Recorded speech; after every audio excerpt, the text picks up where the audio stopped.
going on, guys? Welcome back to the Mike Force Podcast. It is, of course, your host, Big Mike G.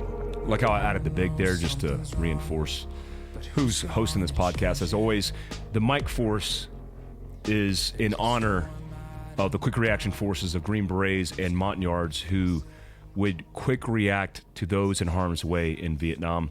Not because I'm a force to be reckoned with, because I'm just a voice on a podcast that you happen to be listening to. Today we're talking about urban survival. It's been a big topic. Just saw a gross and disgusting post posted by David Harris. The content is the gross and disgusting part of a tragic murder that took place in Atlanta, Georgia, where appeared to be older African-American man got out of a GMC SUV, minding his own business, parking his car, and a gentleman, what appeared to be a younger African-American male, walked up behind him with a pistol. And it doesn't show the act of violence, but I'm assuming he was shot in the back of the head based on the video. And he was subsequently robbed of all of his belongings. And there was a guy sitting on the curb behind him that was in the frame that never moved once, that didn't look to be involved in the crime that took place, but nonchalantly just walked away after the crime was committed. Several other men walked up and continued to mug the man who was already deceased, I assume, at this point. And it just shows the condition and the state of affairs that are in our country right now. Look, evil lurks everywhere in the world. It is the nature of human beings to have evil people lurking all over the place. The difference in a civil society is we have means of protecting ourselves as individuals through institutions, and we suppress that. You know, if you have an opportunity, if you have laws, if you have a sovereign nation, if you have democracy, if you have freedom, then what you're likely to do is suppress all of these things that evil men are likely to do because they grow up and they have other incentives to focus on. They grow up with values because we're concentrated on the family unit and not just chaos and calamity. So it breaks my heart to see this because on the comments, a lot of people were like, well, where's BLM now? And I agree. Like, where is the Black Lives Matter movement on these kind of topics of African Americans, of Black lives being lost in the inner city? It's very tragic, and it bugs the hell out of me. What I can do for you in this podcast, which I intend to do, is give you the tactics, techniques, and potential procedures that are going to allow you to potentially survive in an urban environment, because I really want you to be set up for success. I don't want to just talk about it. I don't want to conceptually give you creative ideas on paths forward. I want to give you tangible takeaways, like we say at Fieldcraft Survival. One of the first things I'm going to do is address some of you guys' questions that you asked me on my IG in regards to urban survival, because those questions can address some of the things, and then I can give you further context when I give you my pro tips. First, I want to talk about what's coming up with me in the near future. I actually fly today. Let me take a sip of this coffee real quick. I actually fly today to go link up with my team from Rally Ready and Black Rifle Coffee, as well as my sponsored vehicle from Fieldcraft Survival, which is my company, a company that specializes in preparedness. And I'm going to Washington State, which I don't think I've ever been to this area of Washington State. Kind of malingered around, but never been to Olympia, Washington, where the Olympus rally is going to be. Forecast, lots of rain, lots of depression, but lots of fun, because I'm going to be in a rally car. It's somewhere where I've found this love, this challenge in this beautiful motorsport that is rally. It's not just about driving, guys. It's about all the things in preparedness that lead up to the adventure. If you're not prepared, if you don't do recce, if you don't have pace notes, if you don't have stage notes, if you don't have a good co-driver, a good team, a good car, you're not going to do very well. So it's a testament to all the things that I advocate for in operating the outdoors and staying best prepared, living your prep life. I want to talk a little bit about mindset as well before I get into this podcast. Been dealing with a whole bunch of personal and professional woes that normal people deal with every single day. Not to compare myself to others, because a lot of people deal with a lot more traumatic drama in their lives. Let me give you a couple pro tips that I've implemented in my life that makes these kind of things not so challenging, not so bad. One, do not be the conduit or the facilitation of gossip, rumors, and drama. You know, the best thing I ever did was come to the realization that fueling a fire and feeling somebody's temperament, somebody's ego, is exactly what people want, especially toxic people. The best strategy for me is cutting people out of my life completely. I won't debate you. I won't argue with you. I won't defend myself against you. The only thing I'll do is I'll cut you out of my life forever. So if you work for me, if it was a personal relationship, if it was an intimate relationship, and you start acting like I don't want to deal with, I'll cut you out of my life forever. And that's an easy way for me saying, I don't want to virtue signal that I'm a badass and I want confrontation, because I don't. I just want you to realize that nobody's giving you attention that you want. A lot of people need to work on their own shit. I wake up every single day because, I need to work on myself.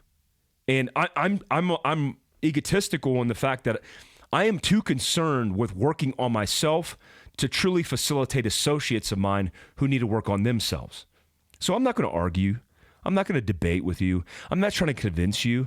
Now, if you're my family, if you're closer than associates, you're a close friend, different story. I'll go out of my way. But if you're just a shithead, I'll just delete you out of my life. And I encourage you to do the same. You don't have enough time in your life to waste time, energy, and any of your resources worried about other people and what they say. People will go out of their way to destroy you. But guess what? They can't destroy you if you don't give a shit. And I don't. I just don't care. Guys who know me the best, the Mike Hernandezes of the world, the Mason Minners of the world, some of my best friends in this world know my MO. I just don't care. Like, do you, I'll do me. And if you want to continue to run your mouth, do that, and you're only hurting yourself. I encourage you to stand up every day and look yourself in the mirror and self-assess. But these dumbasses won't do it because that's why they're dumb. Control, Alt, delete you out of my life. And when I give you these tidbits, they're things that are on my mind. I did a post the other day about talk less, work more. A lot of people talk about all the things they want to be. I'm a badass. I want to be a fighter. I want to be in the military and special operations. Shut up and just do it. And then talk about in reflection all the things that you experience because of you doing it. Nobody cares. Like, I go onto Instagram now and I do my post. I can't scroll more than a couple clicks going, oh my God. Oh my, are you guys over it like I am? It's like, oh my God. The gun bunnies, the influencership. I want to go into social media and make positive impact and change and inspire people to do epic stuff. I don't want to hear about your drama. I don't want to hear about your BS. I don't want that. If you're not providing me value, I'm blocking you and deleting you and unfollowing you. And you should do the same, guys. Nobody has time for that drama in their lives or hearing about other people's drama. I got enough shit going on in my life. I don't need to deal with your shit. All right. Now that the rant's over with, let's go to your questions. It feels good to speak my mind, don't it? Let's talk about your questions, and then I'll give you a little context on urban survival as it pertains to the question. And then when we get to the meats and potatoes of this podcast, we could talk those details. So the first question I got is food, water, ammo. This is for my good buddy Nick. He's actually an instructor for me at Fieldcraft Survival and Fieldcraft Training. Food, water, ammo. How much food? there isn't enough food. There's no minimum.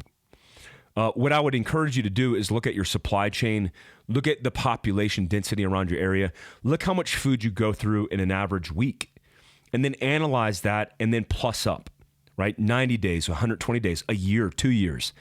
The bottom line is I stockpile food. And when I stockpile food, I go through the food that I stockpile. So if it's dry goods, it's not 25-year shelf life kind of food. I do have that.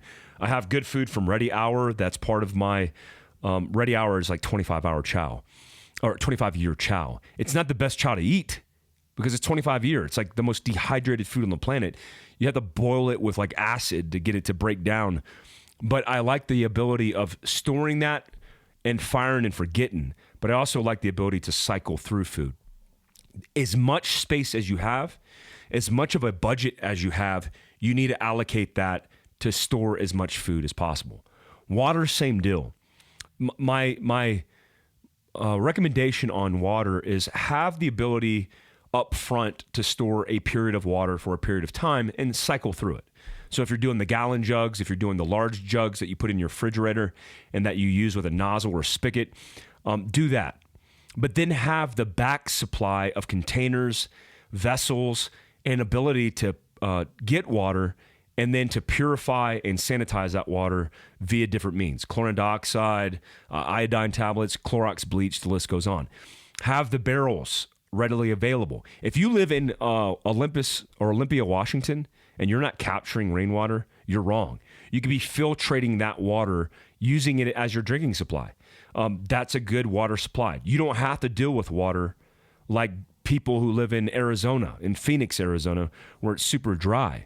So if you live in a place where you don't have readily accessible water in a fresh body of water down the road, then you need to have more water stored. And again, there's no minimum. Space, and then how long the shelf life of that water lasts is your major considerations.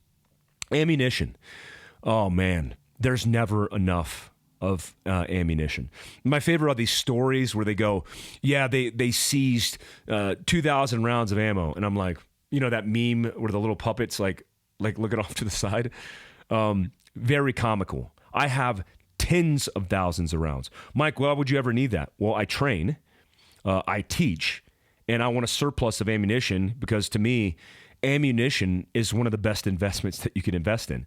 If you have $1,000 to invest and you spend it in ammo, you better believe that you're going to get a return on investment on that ammunition, and it's good to stockpile those type of resources that will be scarce when shit hits the fan. Your recommended lockpick set. So I do have lockpick sets. Get your locksmithing certification. Do that. Because I think, I'm spitballing here, if you're on YouTube and you're listening to this and you're an expert in this, certainly leave comments below and correct me because I like being course corrected, especially on my YouTube channel, the Mike Force Podcast. If you're on the audio version of this, you can leave comments on Spotify, iTunes, the list goes on. But I think you have to be certified as a locksmith in order to have those type of that type of equipment. I could be wrong. I can't imagine law enforcement officers enforcing that. But I've been to 5 lockpicking schools, surreptitious entry, breaking into vehicles, all the surreptitious entry courses. I have my own personal lockpicking set that is what came with the course. But I would encourage you, if you want to be serious about this, because this is part of developing your skill sets, which I encourage you to do, then you should get the certification. At what point would you leave your house if power was out in a larger city? It depends. I mean, there's too many variables there to get down in the weeds, but let me give you the broad strokes on it. At what point would you leave your house if power was out in a larger city? So here's a couple things. If you live in a heavy populated metropolitan city, the biggest danger to you when there are scarce resources is a potential natural disaster converting into a man-made disaster, where security, fending for resources, crime, violence becomes the new priority in survival. Not food, not water, but surviving, period. Because men are evil, and those evil men are looking for means to exploit. They do it anyway as part of their life. And can you imagine when the power goes out? That's when all the rats come out. So I would say it depends on the population. It depends on where you're located in that populated area. And it depends on the resources available to protect yourself and to sustain your survivability over the long haul. If you don't have a lot of food, don't have a lot of water, don't have a lot of resources, then yes, bugging out is your best bet. But what is your ability to bug out, especially under a chaotic catastrophe? So be very cognizant and have a plan. We'll talk about that more in the meat and potatoes of the podcast. How to deal with emotionally unstable people. This isn't pertaining to urban survival, but it could be. Especially when, look, emotionally unstable people who are having a mental health crisis or an emotional event. I've certainly had emotional events where I get angry, I've been irrational. But how do you deal with emotionally unstable people, especially when they're emotionally unstable in an instance?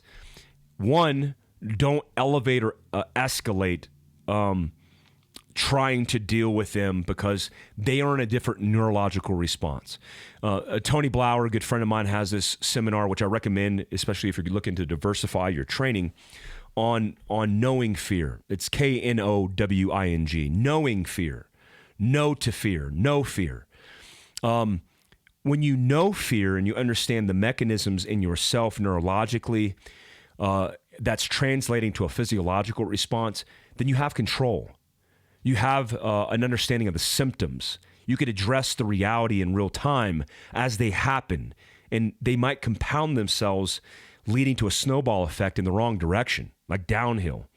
So when I look at somebody who's emotionally unstable, the immediate reaction for me is escalate, because you're not going to get louder than me. You're not going to be the baddest dude in the room. And I'm not going to allow you to get to a point where you're violent or doing something weird. I have to remember that if somebody's you have to remember most certainly that if somebody's emotionally unstable, they're not in the right state of mind chemically. So they could be in a sympathetic nervous response where they're basically blacked out, narrowly focused, and they're in a fight or flight response. You yelling or escalating that could make that worse. The best thing to do is walk away. The best thing to do is avoid the circumstance and allow them to calm down, to get down neurologically so they're more rational, they're more logical. They're not in the reptilia brain. They're not in that lizard brain. That is the best course of action for dealing with an emotionally unstable person. With me, with people who I've known in this world who are emotionally unstable, I get the fuck away from them. I don't want to deal with them. And sorry for cussing. I'm trying to reduce the amount of cussing that I do because I want this to be able to be listened to by children. But get away from them. Plate carrier versus chest rig for this type of environment. Very good question. I would have both. Two of my favorite plate carriers is the JPC by Cryo Precision and the Pico by Tier Tactical. Some of my favorite kit. The reality is the plate carrier should be slick because your kit, the things that are life-saving like ammunition, first aid, all of the things that are going to be required and utilized during the worst-case scenario, you need to have separated from that body armor, especially if you intend to make physical movements across terrain. I like the guys who run around on the flat ranges in their backyards on Instagram and run and gun with full body armor. Nobody in special operations wants to run around like that. I mean, there are the worst case scenarios, right? Like my buddy from Blue Bearing Solutions, he had this circumstance in Africa where he had to run and gun by himself. You're going to want body armor in that event during an active shooter. But if you're on your own in a catastrophe and mobility is the most important tactic, it's not advantageous to have all that glued and married to your body armor. Slick body armor, or like the Pico, just has the mag carriers, which you don't have to run, and then having a chest rig of some kind. Tactical tailor, Travis Haley's chest rig are two of my favorite chest rigs in the market right now. Rifle setup for city apartment versus more rural. A rifle setup for the city or apartment versus more rural is almost synonymous, depending on, look, if you live in an urban environment, you should have that kind of variant of carbine. But there's a good go-between. The 11.5-inch upper, for example, the 11.5-inch barrel, for example, is one of the best barrels that you could utilize because it splits the difference between a 9-inch, a 6-inch carbine, or a 14.5 or 16-inch. It's right there in the medium or the median that's going to allow you to succeed in both environments. Also, when you look at variable magnification, back in the day, variable magnification, you couldn't utilize variable magnification because you couldn't get eye relief in the ocular lens, the lens that's closest to your eye, in a snapshot. Meaning if you drove the gun up and you went to get that red dot or that reticle, the center of that reticle, against a potential threat in close proximity, you couldn't find it in time. Now, with the quality of glass from Leupold, from Vortex, from Knights, there's a whole bunch of companies out there that make amazing optics. But I was going to say Night Force. You have the ability now to snapshot, but have variable magnification from 1 to 6, 1 to 8.5, or whatever it is, and take advantage of both urban and rural environments. So I have a podcast on nothing but carbine that I did recently. Please check that out and source that for all the details and specifics. A guy is asking the question, I live in LA. How would you survive if you couldn't get out early? There's lots of people who talk about this. John Lovell talks about this, who I respect very much. I like the idea of having a plan to bug in, not just bugging out, but bugging in. I have a house in Heber City, Utah, a beautiful community, beautiful town in wonderful Utah, one of my favorite states in the world, in the United States, but in the world, one of my favorite locations. Surrounded by pristine mountains, relatively low crime, but I am building out my house like a compound. For example, I have integrated technology in security. I'm not going to tell you all the means of technological security I have, but I'm an expert at that. I did that in a special missions unit. Technology, because of my Asian gadgetry and skill sets, is my expertise. You will not take a step on my property without me identifying who you are and where you're at on this property. That's infrared capability to identify movement. That's cameras. That's SMS services. I have that locked down. Now, if I'm in the worst case scenario where I have to bug in, those things are going to be early warning capability that's going to give me the advantage. And if I didn't have that and I had to pull 360 degree security 24 hours a day, that would be very difficult since it's just me. So it's going to be very hard to do that without capability, capacity, and a plan. So if you do have it, start looking at force protection, which is a topic that we'll talk about a little bit in the meat and potatoes of this podcast. And there's two parts to this podcast, by the way, guys. I won't bog you down because you're like, oh, God, I only got 20 more minutes of this podcast in my commute. How's he going to cover all this? I'll keep continuing to go over it until it's completely covered because that's how much I care about you guys. All right. So here we go. Let's get into the next question. Not sure if this goes, what training will a female have to do before learning to shoot? That's kind of cut short. I think it was cut short, so I'm going to move on from that. Biggest fear is getting stuck in the city in an emergency aside from moving. Your advice? I'll give you that context later in the meat and potatoes of the podcast. Camo, street clothes, does it matter? Yes. Good question, Jake. Jake T, T-E-E, from Instagram. Very good question. So one of the things that I cover that I'll cover right now in this podcast is about reducing your overall signature.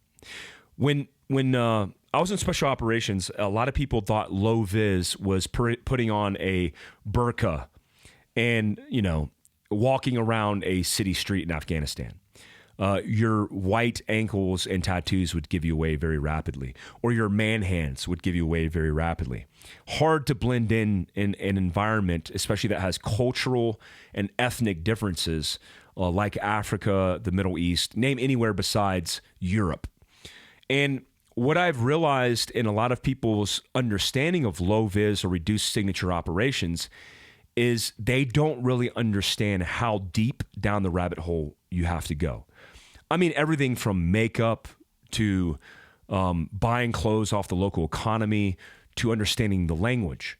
If you live in a neighborhood, for example, especially in an urban area, and somebody walks through your neighborhood, let's say they walk in front of your house, and you don't recognize them, in most neighborhoods in America, you know the cast of characters because you see them.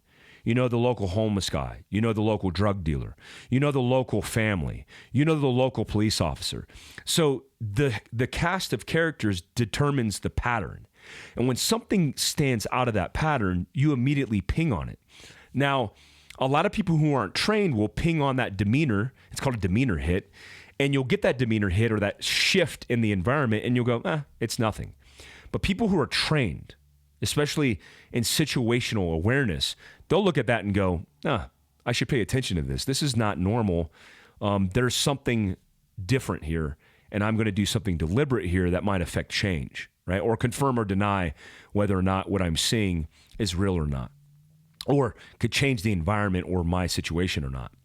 So one of the things I look at, especially when going to different environments, is blending into that environment. Let's say you go to New York City, and let's say you live a posh life, and you're used to living that posh life. Well, in Manhattan, when you're walking around with a whole bunch of elite and wealthy human beings, then no problem. You go in some of the neighborhoods in the Bronx, in Brooklyn, you might end up in the wrong neighborhood. If you're wearing a fur jacket and you're wearing a Gucci bag, that might not last long in that environment. So understand, first and foremost, what my team sergeant always said to me growing up in SOF, understand your operational environment. You have to understand the environment that you're operating in as the number one way to set you up for success in all these preparedness means. So I want to wear street clothes. Now, if I, like, an SF guy, or a special operations guy, whether he's in CAG, Ranger Regiment, a Green Beret, we could identify another one of us in a heartbeat. I mean, look, I'm wearing a POW MIA bracelet. This isn't a POW MIA bracelet, but that's what kind of, like, people recognize as a POW MIA bracelet before the GWAT. But this is a memorial bracelet for one of my guys that was killed in combat, Ben Bittner. So you got that attached to a sleeve. So when you see that, immediately go, oh, this dude is probably in the military. I don't have my watch on now, but I wear different kinds of watches, even military-esque watches, right? So if I change my watch up, and let's say I'm wearing a Breitling, right, which is a higher-end, more expensive watch, and I didn't have this bracelet on, and I had a long-sleeve shirt that was custom tailored, then if you saw me, you might identify me and go, man, this dude's wearing a nice watch. He looks like he has money, right? Now, if I put on the Casio G-Shock, or I don't have a watch at all, if I wear some tattered jeans and a ragged t-shirt, this is a Goose Gear t-shirt, big shout out to Goose Gear, one of my favorite overland companies that make equipment for overland rigs, then I could be in a Nirvana shirt, and you would make assumptions based on what you're perceiving. But also my demeanor and my behavior is going to indicate my posturing. That posture is going to potentially identify a lot about my capability. So if I'm postured really high, like my shoulders are back because I was a tomb guard, but I also am into health and wellness and fitness, so I'm not slouched, I'm not obese, immediately you would go, oh, that dude I don't want to mess with, right? So if you play the victim, if you look like a victim, you're potentially playing the victim. And if you're playing the victim, you could be a victim. So it starts with your posturing. It starts with the way you present yourself to the world. But some circumstances, you don't want people to perceive you as being a macho or as a badass. You get around the wrong people, and they'll try to test that because they're like, "Oh, who does this guy think he is?" It's like the cool kid on the playground with his shoulders bowed back, and he's like bowing his chest. Well, you're about to get assessed and judged and tested by somebody else that's potentially bigger and badder than you. It's like the guy with the cauliflower ears. Is that the guy that you really want to pick a fight with? It's the guy, I'm 6'1", 230 pounds right now. You see me on the streets, you are likely not to pick a fight with me. But if you're a thug and you're looking to test yourself, then you might pick a fight with me. Why does all this matter? Because the context of how you blend in your environment or blend out of your environment matters in your operational environment. If you want to survive, be the gray man. Don't be spiking attention and don't be laying under the radar, because that's the same attention. You don't want to be the homeless guy where everybody goes, oh, that guy's homeless. I'm looking at him and I'm going to be that attentive to him. You want to be the guy that passes by and you're like, oh yeah, I didn't even notice or recognize him. So you're blending in with 90% of the environment that you're operating in. That's a little bit of a rabbit hole, but I wanted to give you that context for that specific situation before I get into our first topic, which is situational awareness. How do you prioritize what you need in an urban environment? So the first thing I want to talk about before situational awareness is everyday carry. And this is a good segue, okay? Let me get this is for the benefit of YouTube. I'll try to make it audio friendly, but let me get some equipment down here. Okay, so this is a Patagonia fly fishing bag. Very simple, very inexpensive. And a lot of people have told me like, well, Mike, why would you support Patagonia? For me, it's about the equipment, right? One, I've been issued, that I still have, multicam Patagonia equipment, because Patagonia actually has an arm of it that supports special operations, especially in cold weather gear. Now, they won't advertise that because it would hurt their brand. But when I'm blending in, as per our last conversation, I want to blend into my environment. So if I have a Patagonia fly fishing bag slung across my back in this area between Provo, Salt Lake City, and up in Hebron Park City, the best fly fishing in the world is in my backyard. Yeah, not a big deal if I have this bag on me. But what do I have in it? Everything I need to survive, to protect myself in everyday carry considerations. So let me go through it real quick. Just a couple things. First thing is my EDC. So my first EDC is security. That's my first priority of work. Now I have a SIG 365 XL, which is my favorite everyday carry pistol. It fits my hands perfect.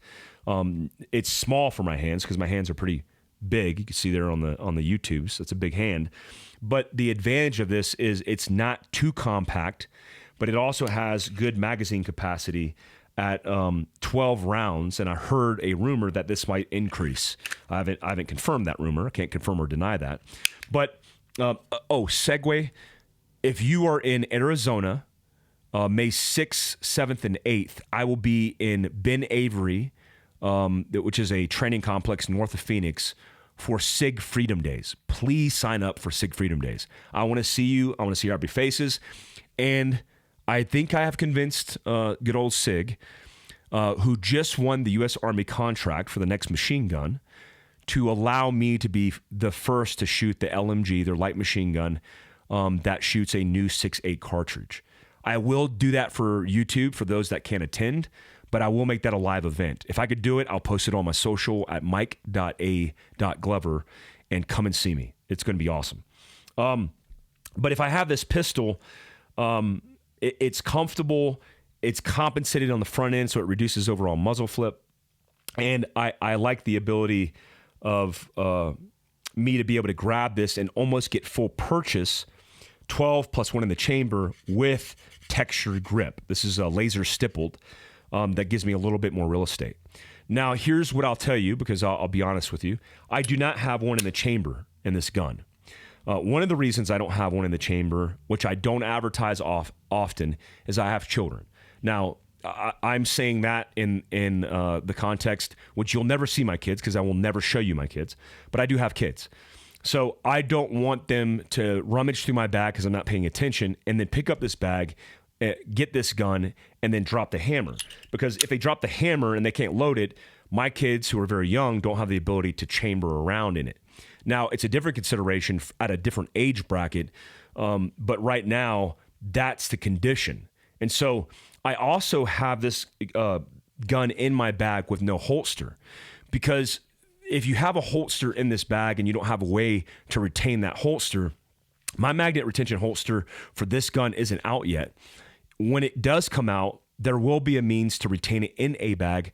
But until then, yes, I am sacrificing time. But I would rather have the gun and be able to chamber around, right, with it slung on the front side of my chest, than have this in a holster where I pull it out, have to remove the holster, and then go to work. Okay, so I am sacrificing the time. That is a problem because I don't like doing that. If I have the ability, because we do sell the Tentacore Fieldcraft holster for this pistol, I'll just put it in my waistband. But depending on what I'm wearing, like I was just in board shorts at the zoo, I could have this slung and I don't have to have it tied to my pants that are kind of haphazardly moving around. So that's my EDC pistol. Depending on, guys ask me all the time, like, hey, what's your favorite EDC pistol? Man, that's like asking me what my favorite shoes are. It depends on the weather, right? It depends on the conditions. It depends on where I'm going. If I'm getting away with it because it's I can wear a jacket, it's cold, I'm wearing a full size pistol. I'm wearing a 320X carry, the new 320 AXG Pro that has 21 plus rounds in the gun. But that's me because I'm a bigger guy. You could be a 365 XL, move up to a Glock 19, whatever you're into, but it depends on the weather. I want multiple options depending on that condition. Outside of this, I showed this to you guys on social media the other day. This is Fieldcraft's ankle holster that's made for med. I would not recommend carrying a pistol on your ankle.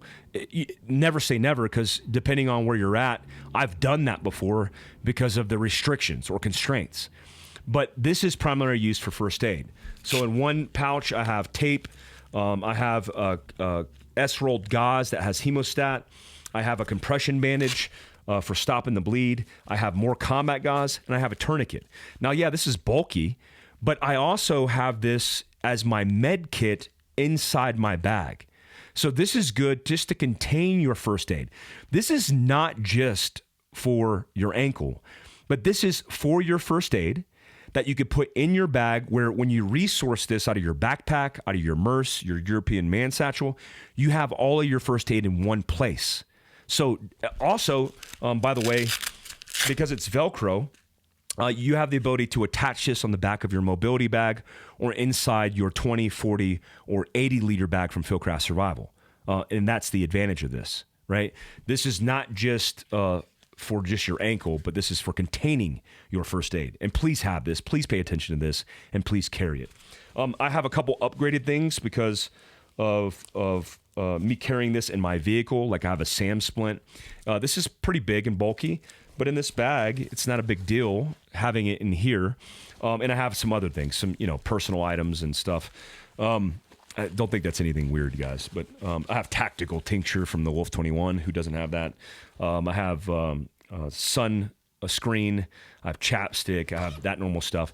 And if I'm in a rural environment, I'm carrying in my InReach or my Garmin with InReach capability to be able to SOS. I might have a ham radio. It just depends. But this is essential in everyday carry. One of the other things that I recommend that you carry if you're carrying inside the waistband is carrying our inside the waistband tourniquet holder, which is made for inside the waistband carry. The reason it's made for inside the waistband carry because the belt clip on one side clips into your belt, and then you could reverse it towards your body, where normally carrying a tourniquet, this would rub your skin raw.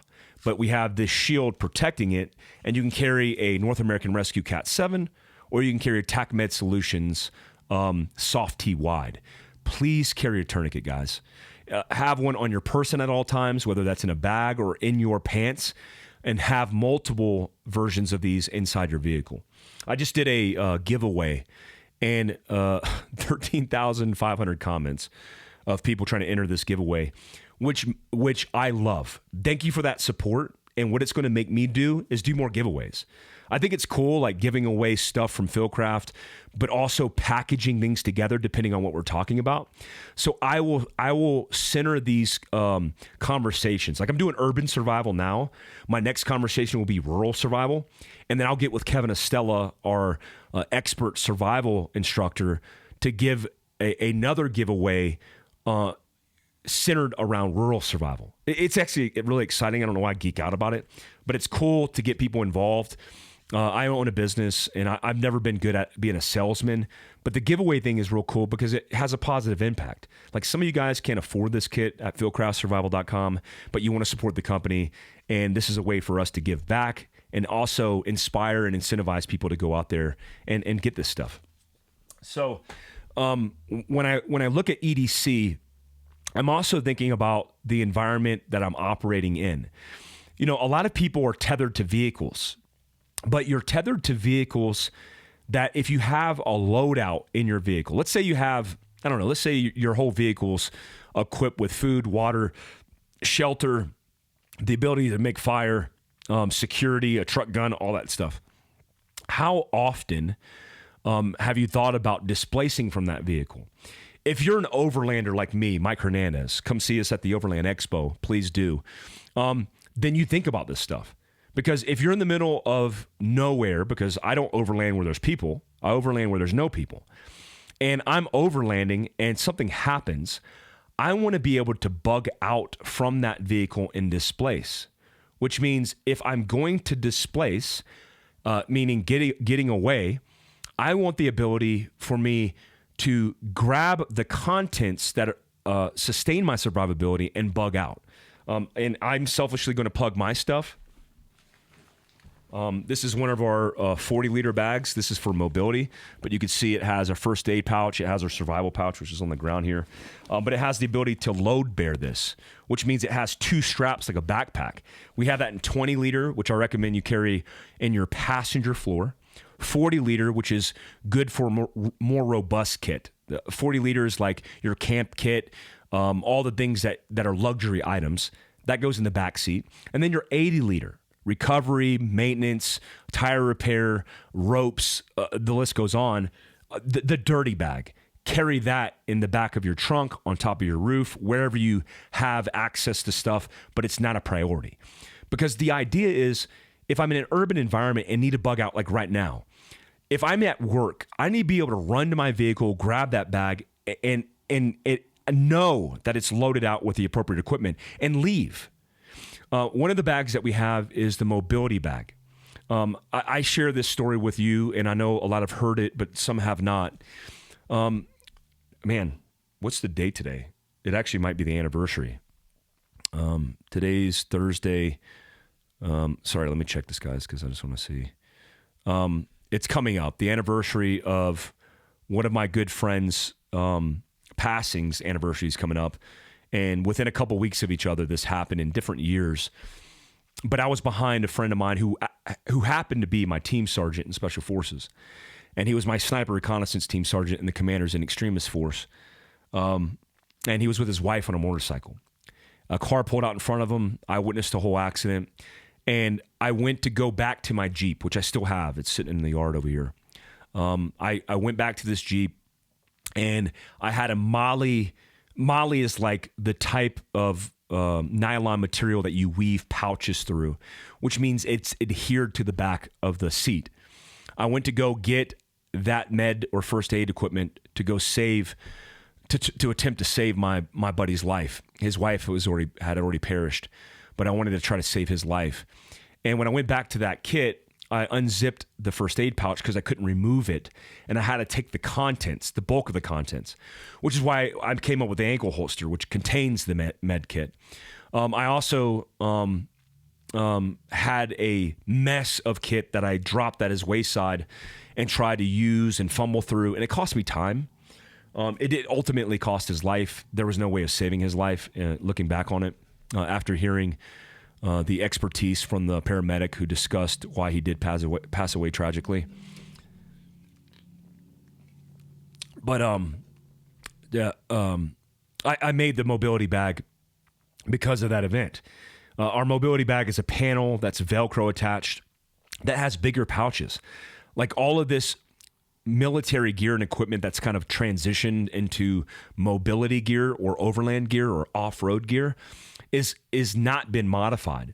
So I made wider pouches, Velcro, red loop where you can grab it, rip it down and away, and treat the casualty, like go to the casualty with the pouch. I also made that so you could disconnect top and bottom and convert that bag into a backpack. So if you're going camping or if you're going hiking with your family and you're displacing from your rig, you could still have life-saving equipment. That's super important. All right, let me get into the final portion of this podcast in part 1 of Urban Survival, and let's talk about situational awareness. No more philosophy. I'll give you my philosophy on situational awareness, a very short, consolidated version of that, but I'm going to give you the pro tips. So I always want you to remember that situational awareness is simply paying attention. When we navigate our lives, like literally navigating our lives, when we get in our cars and we commute to work, we commute to wherever we're going, we often are distracted by things that are happening in our world. We don't have standard operating procedures or deliberate actions or plans that we execute all the time.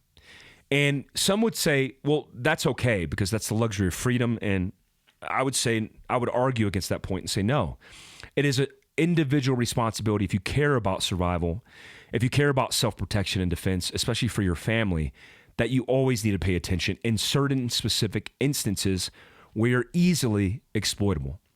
Let me give an example. The Dave Harris video that we post on Fieldcraft Survival that was originally posted by Dave Harris of this tragic murder that took place in Atlanta. When the gentleman got out of the car, he wasn't thinking about that he was going to be potentially robbed or killed that day, right? If there's any good in it, hopefully it was a painless death. But what matters here is how am I going to sustain or maintain my situational awareness in these type of environments where I'm complacent, where I'm not thinking about, because I live in freedom, I'm not thinking about paying attention to somebody murdering me. Well, it's not about that, because it's not just about the evil men that want to do us harm. It's about maintaining situational awareness for my environment, for the things that potentially could go wrong. The person who's not paying attention, the teenager who's texting and driving, the evil doer who wants to rob me or kill me. So every single place that you see an opportunity to pay attention, I want you to simply pay attention and develop an SOP. Let me give an example of the circumstance in this situation where he gets out of his driver's side vehicle. Whenever I stop a car, I have an SOP to look into my left, center, which is my rear view mirror, and my passenger side mirror every single time. So it's a glance, it's a look, it's a glance and a look, and a glance and a look. Now, why am I doing that? Because before I open my door, which is in when I worked in the CIA, we call that breaking the seal. Special Operations refers to it as breaking the seal as well. When you open the door of your vehicle, we called it breaking the seal because our vehicles sometimes were armored. They didn't look armored, but they were armored. When you break that, you're phasing into another risk factor, right? Because when it's closed, you have somewhat of relative cover and concealment, and you have some level of security that's compromised when you break that seal, because now you're exploitable. So if that person would have looked left, center, and right, he would have likely identified the guy walking down the road. Now, that guy who was walking down the road happened to have a gun in his right hand because he knew his intent out the gate. He had already probably pre-planned, at least in his mind, what he was going to do. So that glance might have saved that man's life, because if he looked left and he saw him and then identified that something was outside the pattern, then he would have potentially changed his behavior or his actions. In situational awareness, what we're looking for is things outside the pattern. Most people will not pay attention to things outside the pattern.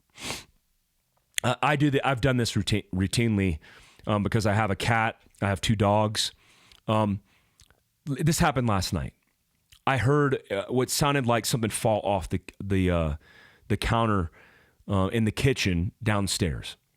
So I'm sitting, watching TV in my room, watching YouTube, watching GBRS and Fieldcraft Survival, and I hear a bang. Now, the inclination for us is to write it off because we're lazy. That's the reality. We're just lazy. But I wanted to make sure that I was deliberate about my intent, and because something was outside the pattern, because it's not normal to hear a bang, right? Everything's normal, and then you hear a bang, and it spikes. Well, you could pay attention to that bang, or you could just write it off. I encourage you not to write off anything. So I went downstairs, and I searched for the bang, and I found my somewhat disabled cat that we call him a trash cat because he was found in a dumpster. She's kind of blind. She's stunted in her growth. She's got all kinds of issues, but she's a good cat. She was on the kitchen table when I went downstairs. I looked on the ground, and lo and behold, there was my planner that was on the edge of the counter that was laying on the ground. So, using logic, using reason, I went, okay, that was the noise. I went and I checked the doors. I checked my SMS messages to make sure I didn't have any messages from my security system. And I went about my night or my evening. So if you're the guy in this situation in Atlanta, Georgia, and you look left and in the mirror, you see a guy fast approaching your vehicle, that's outside the pattern. Not only should you be able to identify things that are outside the pattern because you recognize them and go, well, this is different, but you should have a plan of reaction or action to mitigate your risk. So I see the guy and I go, oh, that's not normal. I'm out of here. He drives away and he lives to tell the story. He lives to fight another day. Another point of exploitation is when he broke the seal. He opens the vehicle door, and as he steps out, I noticed in the video immediately that he didn't look left. He didn't look behind him where he's most exploitable. Look, criminals don't come from the front side unless they're brazen, and some are. They typically exploit you from the backside. It's like the idea that you have a garage door, and when you open the garage door, you're safer because the garage door opens, you pull in, and the garage door closes. Most criminals know that you have a car and you're going to do that in your pattern, in your routine. They follow the pattern. They look for exploitation.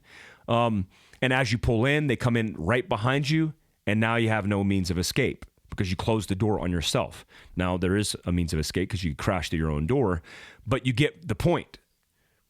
So when you go to crack that door, he could have looked behind him, looked in front of him as a standard operating procedure. Not paranoid, not living in fear, but maintaining situation awareness where he's conscious to his environment. Most of you live on your cell phones. You swipe, you scroll, you listen to podcasts, you look at text messages, and what you're doing is diverting attention from your environment. The threat that exists is in your environment. If you've ever been overseas to Libya, to Africa, to the Middle East, even some places in Europe, you ever see anybody on their cell phone? No. You know why? Because if they were on their cell phones and they weren't paying attention, they would get T-boned by somebody because that's the risk they run because they don't have the infrastructure and security and organization here in the United States. Somebody would run a light that doesn't exist and T-bone you, so you always have to have 10 and 2 heads up and focused on the environment. So if he would have simply looked left, looked forward, and looked right, he would pay attention to his environment. If you've ever seen me approach my vehicle before I get into it, what you'll see me do is do a 360 around my vehicle. It's not in paranoia, but I'll approach from the rear of my vehicle. I'll look to identify if there's anything different outside the pattern. Is there a busted window? Is there busted glass or a busted windshield? Is there a door that's open? Is there a key mark or a scratch or a dent? Because as I make my way around, I'm also looking at the condition of my vehicle, which is an overland SOP. If you overland and you go to get gas right before you hit the trail, what do? You go around the vehicle and you kick tires because you're inspecting the vehicle because you want to ensure your security on the trail. Same premise here, guys. I'm going into the environment.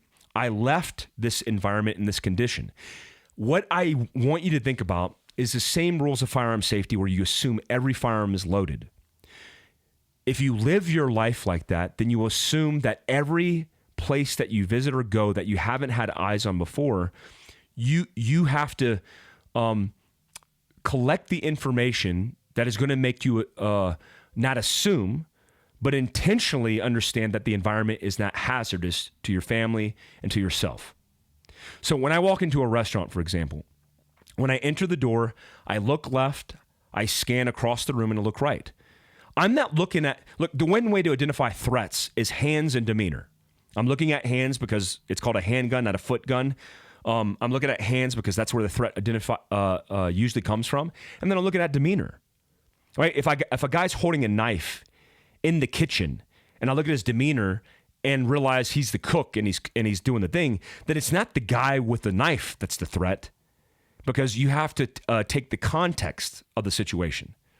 So when I look into a room and I scan left to right, I'm looking for things outside the pattern. Everybody's normal. Everybody's having a good time. I scan across, and then I see somebody who's irate screaming at somebody because it's domestic. Well, now I'm paying attention. And now I'll have a plan of action. I'm inside the restaurant. I hear gunshots that sounds like gunshots in the front parking lot. What am I doing? I'm not sitting there and going, I wonder what that is. I'm confirming, denying the presence of what potentially is gunshots or fireworks or whatever, construction. And then I'm coming up with an immediate plan of action to displace myself in distance and time and obstacles to be able to get away from that hazard. I want you to start practicing this. In the military, we used to have this thing called 5s and 25s. Some of you remember this block of instruction because I've taught it in classes, where we would say 5s and 25s because when you got out of your vehicle on patrol, if you didn't scan at 5 yards in front or 5 meters in front of your vehicles out to 25, you wouldn't have enough situational awareness or deliberate process to observe what's potentially a threat. So you get out and you just kind of haphazardly get your gun and you look around, but you wouldn't have a plan. If you've ever glassed deer on the side of a ridgeline, you know exactly what I'm talking about. Because if you don't have a plan to scan and observe, where you're zigzagging or graphing, Alpha 1, Alpha 2, Alpha 3, then that plan turns into you just kind of skimming, and then you miss something. You're staring at the bush, and you're like, there's nothing there. But if you burn your magnification and your focus to the bush, oh my gosh, there's a deer bedded down behind that bush. So I want you to start opening up your field of view, being deliberate, being very conscious to the environment that you're living in. That is the start point in situational awareness. That is the start point. Guys, I'm approaching an hour. I want to say a big shout out to everybody who's listening to the podcast. Thank you so much for supporting this podcast. Tell your friends, tell your family. This is Urban Survival Part 1. On the next podcast, in Part 2, we're going to go down a rabbit hole in everyday carry and the equipment that you should have on your person at all times, as well as answering your questions. Guys, I appreciate you, man. Thanks for tuning in. Until next time, peace out.